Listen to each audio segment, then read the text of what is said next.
¿Qué tal? ¿Cómo están ustedes? Muy buenas noches. Y en esta noche de día viernes queremos abordar una temática que se ha presentado mucho en varias denuncias en el último tiempo y sobre todo se han multiplicado aquellas que tienen que ver con los delitos informáticos. Los ciberdelincuentes que me parece que han aceitado sus herramientas en tiempo de pandemia y ahora se las ingenian para ofrecer algún tipo de premio que nos hayamos ganado, pero previo depósito de un dinero, a través de las redes sociales, a través de algunas transferencias. Hay distintas modalidades y para ello hemos invitado, le vamos a agradecer estos minutos que va a tomar contacto con Noticiero 7 en Santiago del Estero. Él es abogado especialista en delitos informáticos y lo voy a saludar al doctor Raúl Martínez Fasalari. Doctor, buenas noches, bienvenido. Karina Romano lo saluda, ¿cómo está? ¿Qué tal, Karina? Muy buenas noches. Muchas gracias por la invitación. No, por favor, a usted muy amable por estos minutos. Lo primero, ¿es así como podemos hacer la observación, doctor? En la pandemia, quienes están detrás de las computadoras han aceitado sus herramientas para tratar de falsificar algunos datos, tomar datos de otras personas para que luego se produzcan estas denominadas estafas virtuales. Sí, así es. Primero en la pandemia hemos visto un crecimiento muy importante de este tipo de acciones a través de Internet, básicamente. Eh, Se ha intensificado en los últimos años las estafas que se realizan online.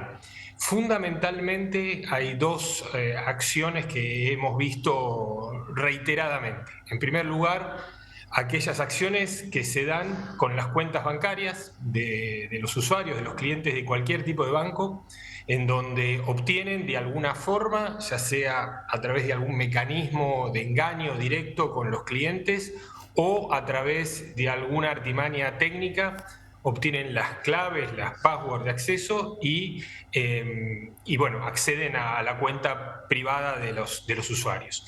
Y en segundo lugar, se ha visto enormemente también incrementado el acceso, o sea, la comunicación directamente por teléfono, pidiendo algún dato, confirmación de algo, teniendo también a veces algún dato que hace posible el engaño, obtienen a través directamente de una llamada telefónica, de un mensaje de texto, de WhatsApp, información que es personal, privada, y a través de eso, bueno, acceden básicamente a las cuentas bancarias. A las cuentas bancarias y también a las plataformas de compra en donde uno tiene crédito o donde puede realizar alguna acción de compra comercial y, bueno, producen ahí las estafas denominadas en términos genéricos como delitos informáticos a través de medios electrónicos. Bien, ¿cuál es el phishing comúnmente? ¿Nos puede explicar un poquito que también se han dado varios casos, doctor?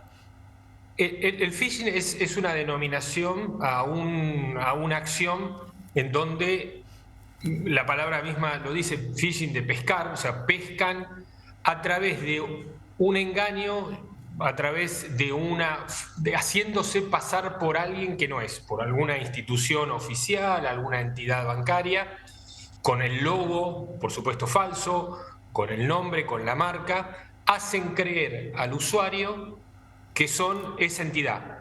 Y cuando uno cree que es esa entidad, pues habla con esa entidad del cual es cliente o ha hecho alguna consulta o lo que sea. El phishing es engañar al usuario pensando que está hablando con una entidad de la cual no es. Del otro lado hay gente muy versada en este tipo de engaños, con unas herramientas, primero tecnológicas, con una habilidad para el delito, que hacen muchas veces y lamentablemente creer que hablan con alguien que no es. Los datos, doctor, relevan que en tiempo de pandemia, recordemos que los jubilados habían recibido distintos bonos, aquellos también que necesitaban algún subsidio, y era como materia para que estos delincuentes detrás del teléfono ofrezcan la posibilidad de agilizar el poder recibir un bono y demás. O sea, en época de pandemia ha surgido todo esto, eran nuestros adultos mayores, por ejemplo, los más perjudicados. pero hoy por hoy cualquiera de nosotros puede ser víctima de estos estafadores. Así es, durante la pandemia fue incluso también, recuerdo, pero no solamente para adultos mayores, sino también para cualquier persona, eran engaños diciendo, bueno, usted tiene que recibir la segunda, la tercera dosis de la De la vacuna, vacuna. es decir, cualquier tipo de artimaña, cualquier tipo de idea que pueda captar la atención del usuario. Esto fue al principio, pero hoy en día existe una enorme cantidad de casos con gente mayor, con adultos mayores, pero también con personas de cualquier edad, en donde caen en esto que ustedes bien decían del phishing, o simplemente de caer, como se dice en términos genéricos, el cuento del tío, en donde otorgan y dan claves personales, usuarios, y cuando uno entrega esa información, pues ya no hay absolutamente casi nada que hacer. Ahí es cuando comienza el dolor de cabeza, la dificultad y el engaño, cuando muchas veces la persona al día siguiente entra en su home banking, en su cuenta bancario, o le avisan que ha realizado una transacción que no realizó. Ese es el mecanismo, básicamente a través de mecanismos electrónicos, haciéndose pasar, recibiendo un mensaje por el celular de una entidad, de un organismo oficial, de un banco público o privado, no importa, y uno entra en esta acción y otorga la clave, y ahí es cuando se produce el engaño que comentábamos. Doctor, ¿nos podemos cuidar de los ciberdelincuentes? ¿Cómo hacemos? ¿Qué pautas tomamos básicamente para no caer en estas trampas? A ver, en primer lugar, no lo hemos dicho y se dice habitualmente, incluso las entidades oficiales lo marcan, no hay que dar ningún tipo de información personal, ni confirmar el documento de identidad, ninguna entidad bancaria solicita clave ni usuario a un cliente, bajo ningún punto de vista esto ocurre. Desconfiar, básicamente, si es una llamada. Ninguna entidad llama por teléfono para pedir o para preguntar. Muchas veces dicen que, al contrario, empiezan diciendo su cuenta ha sido hackeada, por favor, necesitamos reconfigurar su clave de acceso. Entonces, bueno, eso es totalmente falso. Ningún organismo oficial público pide datos personales. Uno tiende a pensar que el que está hablando es quien está hablando, pero lamentablemente no es así. No hay que revelar bajo ningún punto de vista claves personales, documento, dirección, domicilio, ningún dato que pueda facilitar ese acceso. Y sobre todo ahora, doctor, en tiempo de vacaciones también, donde solemos poner a través de nuestras redes sociales que hemos viajado, que no estamos, que estamos por hacer tal, o sea, brindar información nos pone sensibles frente a los estafadores. Cualquier dato, ellos utilizan cualquier dato real para producir el engaño. Inclusive nuestras fotos en WhatsApp, si logran capturar también. Cualquier mensaje, cualquier acción que uno da, toman el dato real para convertirlo en el engaño. Es decir, cuando uno tiene, esto es una acción humana, que Sí. creo que más que un abogado tendría que explicarlo un psicólogo, cuando uno tiene un dato real, hace pensar o piensa que la otra persona es quien es. Entonces, a partir de ese pequeño engaño, que es relevado generalmente por el usuario, lamentablemente, Sí. produce el engaño y después la acción delictiva.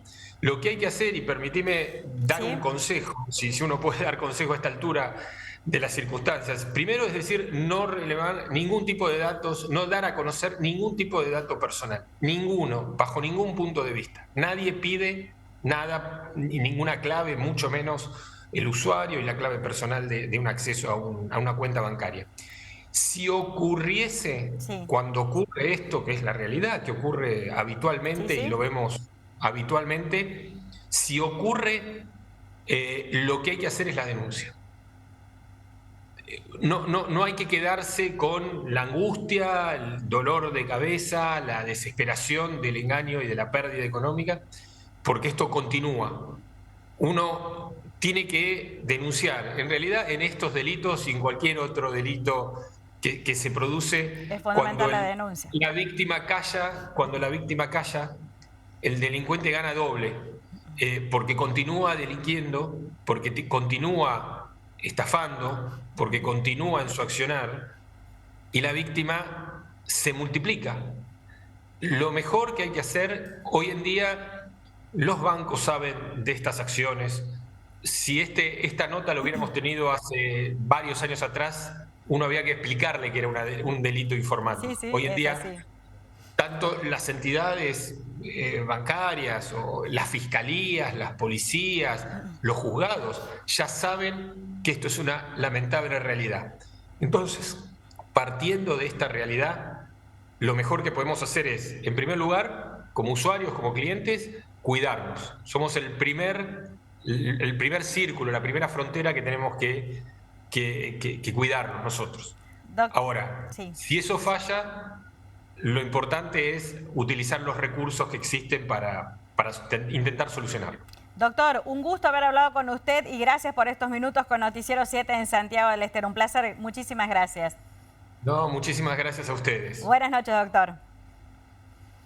El doctor Martínez Fazzolari, bueno, se han multiplicado las denuncias relacionadas a las estafas online, las estafas a través de redes sociales y bueno, queríamos hablar un poquitito para tratar de prevenir y buscar información en relación a esta temática. Seguimos con más información en Noticiero 7.